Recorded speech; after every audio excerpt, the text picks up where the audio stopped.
মানি আরে কথা বলে না, মিডিয়াগুলো প্রচার করছে না মুসলমান মানি জঙ্গি।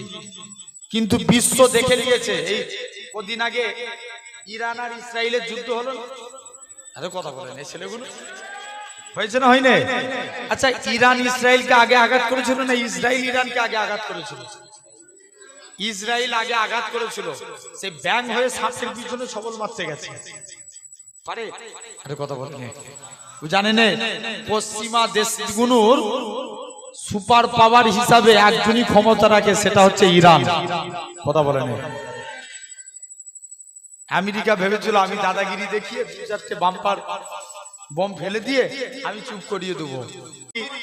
আবার কিছু দেখবেন আবু জেহেলের পূর্বপুরুষরা এরা বলে হুজুরের কি ব্যাপার, এইসব বলার দরকার কেন বলে না? কথা বলে না, জানবে ওদের রক্তের মধ্যে আবু জেহেলের রক্ত মিশে আছে। আরে কথা বলে না, আছে না নাই?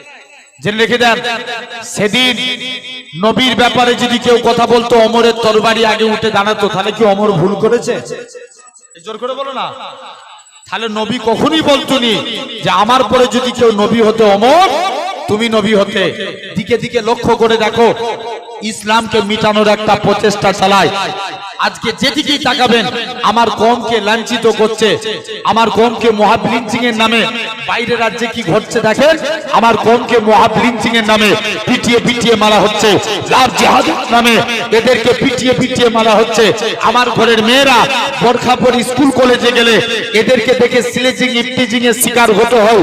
মসজিদে মুয়াজ্জিন আজান দিলে এদের নামে জরিমানা ফেলে, ইমাম সাহেব নামাজ পড়ালে ইমামকে জেলবন্দি করে। এরা চায় ভারতবর্ষের জমিন থেকে ইসলামকে মিটিয়ে দেব। তবে আল্লাহর উপরে ভরসা রেখে একটা কথা বলতে পারি, ইনশাআল্লাহ যতদিন পূর্ব আকাশ থেকে সূর্য উঠবে পশ্চিম আকাশে ডুববে, ইসলাম জিন্দাবাদ ছিল, জিন্দাবাদ আছে, জিন্দাবাদ থাকবে। জোরে বলে, কেউ মিটাতে পারবে? জোরে বলো। এরা চেষ্টা করে, তাই তো না? ঠিক আছে, ছেড়ে দেন। এরা চেষ্টা করে, অনেক চেষ্টা চালায়, কিন্তু তারপরেও না। জেনে রেখে দাও, লক্ষ্য করো সোনার ভাইরা, আব্বারা, তরুণেরা, তথাপিও আচ্ছা যারা জান দেয়, এই যে কদিন আগে আপনারা দেখেছেন ওয়াকাব নিয়ে, কিন্তু এখন সব ওয়াকাব নিয়ে ঠান্ডা হয়ে গেছে। আরে কথা বলেন, হ্যাঁ না? না, আমি তখন বলেছিলাম যে আমাদের মুসলমানদের উঁচু করছে এক সপ্তাহ কি 2 সপ্তাহ, তারপরে দেখবেন এটা ঠান্ডা হয়ে যাবে। আর যদি আন্দোলন করতে দিল্লির কৃষকদের মতন আন্দোলন করো যে আমরা আমাদের অধিকার না ফিরিয়ে দিলে আমরা আন্দোলন বন্ধ করবো নি, একদিন কেন্দ্র সরকার কেন তার বাপকে মানতে বাধ্য হতো। ঠিক না ভুল?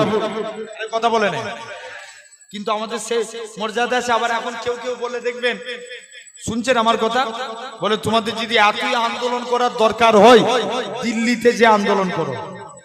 কথা বলে না, জোরে বলো, জোরে বলো, আছে না নাই?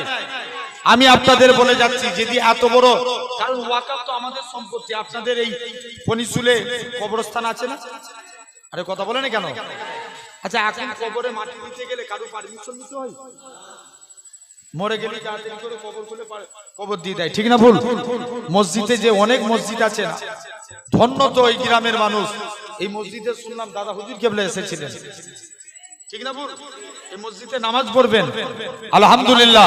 জেনে রেখে দেন, এখন বলেন এই মসজিদটা আপনাদেরই গ্রামের কোনো না কোনো পূর্বপুরুষ এই জায়গাটা ওয়াকাফ যদি নিজের সম্পত্তিতে চলে যায়, সরকারি আন্ডারে চলে যায়, মানে মসজিদ তাদের হয়ে যাবে।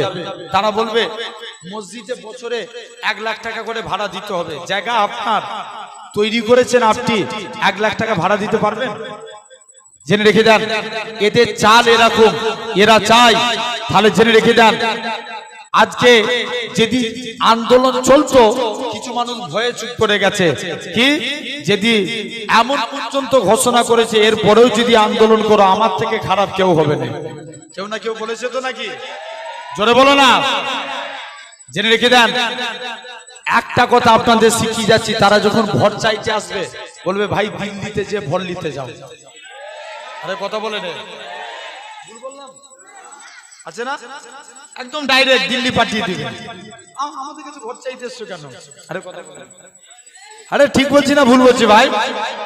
ভাই আমার কাছে পার্টি আগে না, আমার কাছে ইসলাম আগে। আমার কাছে ম্যাটার করে ইসলামের ব্যাপারে। ইসলামের বিরুদ্ধে কথা বললে পার্টিকেও ছেড়ে কথা বলা যাবে না, ঠিক কি না? এতে করে দুশ্মন বাড়বে না কমবে? তা বলেও হকের পথে থাকবে না অন্যায়ের পথে? জোর করে বলো। আসো, এই হকের পথে থাকতে যেই কিন্তু ইমাম হুসাইনকে শহীদ হতে হয়েছে। ইমাম হুসাইন যদি এজিদকে মেনে নিত, শুনছো, ইমাম হুসাইন যদি এজিদকে মেনে নিত, তাহলে কি ইমাম হুসাইনকে শহীদ হতে হতো? বড় পাহাড় দিয়ে দিত, হুসাইনকে বড় গভর্নর মানে এজিদের পরে স্থান দিয়ে দিত ইমামে হুসাইনকে, যদি এজিদকে মেনে নিত। কিন্তু হুসাইন বলে আমি অন্যায়ের কাছে মাথা নত করব না, প্রয়োজন পড়ে জীবন দিতে রাজি, তবুই এজিদকে খলিফা বলে মানব না। জোরে বলে আসেন।